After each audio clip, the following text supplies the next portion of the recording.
The lights in the animated house went out all at once. The screen turned black. Then a child's voice whispered, "He's standing behind you." At that exact moment, every character in the animation froze, because the shadow on the wall was not drawn by the animators. It moved on its own. Its head bent at the wrong angle. Its fingers stretched too long. And then the shadow stepped out of the wall. The video kept playing, even though no one had animated this part. Someone watching at home screamed. Someone else shut their laptop. And no one knew if the shadow was coming for the people on the screen, or the people watching it. That was the moment when the first of the 10 true terrifying horror stories animated to watch at night stopped being just a story. But it didn't start there. It started earlier, on a quiet fall night in Ohio, with a normal family and a small animation channel that almost nobody watched. Ethan Miller was 12 years old. He loved drawing scary cartoons after school.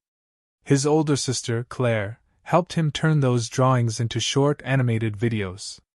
Their mom, Rachel, thought it was cute. Their dad, Mark, said the stories were too creepy, and told them not to stay up late. The channel was called Midnight Frames. It had only a few hundred views. One night, Ethan had an idea. He wanted to make a special video. Not just one story, but 10. 10 true horror stories people could watch at night if they were brave enough. Claire laughed and said, "True stories aren't that scary." Ethan smiled and said, "Then help me make them scary." The first story came from an email. A man named Daniel Brooks wrote to them. He said when he was a kid, he used to see a shadow man in his bedroom. The shadow never spoke. It only watched. Every night, it stood closer to his bed. Daniel ended the email with one line. "It stopped visiting me when I moved away. But I still see it in reflections."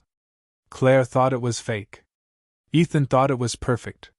They animated the story exactly as Daniel described it. A dark bedroom. A tall shadow in the corner. Slow movement. Long pauses. Nothing too extreme. Just enough to make your skin crawl.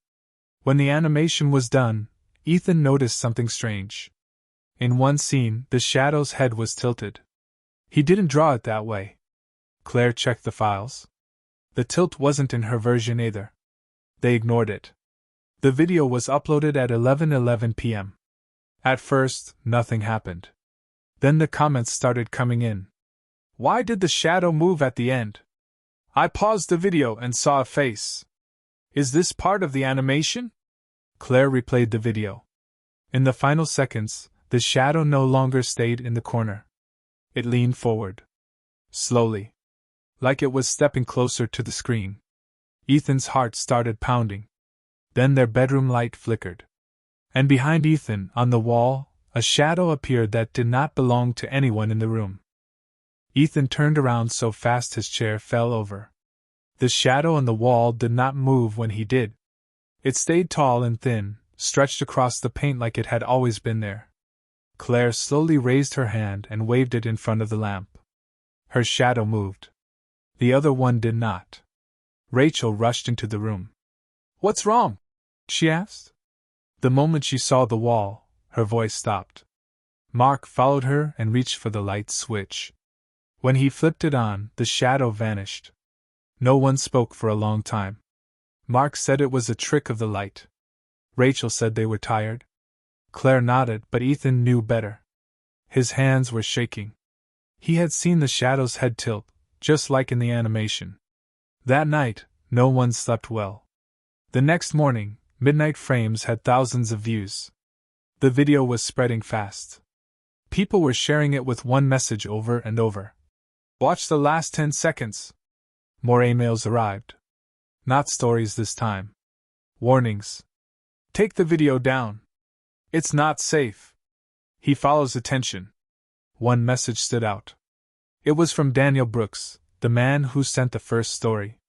"I watched your animation," he wrote. "You didn't just copy my story. You invited him back." Claire wanted to delete the channel. Mark agreed. Rachel hesitated. Ethan begged them to wait. "What if we can stop it?" he asked. What if we finish the series and find out how? Against their better judgment, they kept going. The second story came from a woman named Linda Carter in Arizona. She wrote about a little girl who waved at her from the end of a hallway every night. The girl never spoke. She only smiled. When Linda finally walked closer, she realized the girl had no feet. The animation for the second story was finished late at night. As Claire rendered the video, the computer speakers crackled. A soft giggle played, even though the sound file was empty. They uploaded the second video anyway. That night, Ethan woke up to the sound of feet slapping softly on the floor. He sat up in bed. At the end of the hallway, a small figure stood in the dark. It looked like a child. It lifted one hand and waved. Ethan screamed. The house lights snapped on. The hallway was empty. But muddy handprints were smeared along the wall, low and small, like they belonged to a child who had been crawling. The next morning, the channel crossed 100,000 subscribers. The comments were worse now. She waved at me. I heard laughing behind my door. Why is this happening in real life? A new email arrived, with no name. You are halfway through the list. He is learning. Claire refused to animate anymore. Mark unplugged the computers. Rachel called a friend who worked at a church. That night, the house was silent. Too silent. At exactly 3:17 a.m., every screen in the house turned on by itself. Phones, tablets, the TV, all played the same unfinished animation. A dark room, a long wall, and 10 shadows standing side by side. Then one shadow turned its head toward the screen and stepped forward. The shadow stepped closer to the screen. Then the TV went black. Every device shut off at once, like someone had pulled a plug on the whole house. The silence felt heavy, pressing on everyone's ears. Ethan could hear his own breathing. Slow. Too loud. Then the hallway light turned on by itself. Rachel grabbed Ethan and Claire and pulled them close. Mark stood in front of them, holding nothing but his shaking hands. At the end of the hallway, something moved. Not fast. Not slow. It moved like it knew there was no rush. A voice spoke from the dark. It was calm. Almost kind. You still owe me 8. Ethan knew what it meant. 10 stories. They had only animated 2. The computer in Claire's room suddenly powered on. The screen glowed white. Text began typing on its own. Story 3, The Man in the Back Seat. Story 4, The Face in the Floor. Story 5, The Voice in the Vent. Story 6, The Girl Who Blinked Too Late. Story 7, The Mirror That Remembered. Story 8, The Bus Stop at Midnight. Story 9, The House That Breathed. Story 10, The Shadow That Watched You Watch. Each title appeared with a soft ding. Claire cried. Mark shouted for it to stop. Rachel prayed out loud. Ethan stepped forward. You said they were true stories, he said, his voice shaking. They already happened. You don't need us. The hallway grew darker. Oh, the voice replied. They happened once. Now they happen again. The computer began animating by itself. Scenes played too fast to stop. A man turning around to see someone sitting in his back seat. A face pushing up through a wooden floor. A whisper crawling through metal vents. A girl blinking while everything else stayed still. As each story played, the house reacted. Something sat behind Mark, breathing on his neck. The floor under Claire's feet bulged, like something pressing up from below. Cold air rushed from the vents, whispering Ethan's name. Rachel screamed when the mirror in the hallway showed a room that wasn't their house. Ethan realized the truth too late. The animations were not copies. They were doors. And every door was opening. Stop watching, Ethan shouted. Everyone, close your eyes. They did. The sounds grew worse. Scratching. Knocking. Breathing.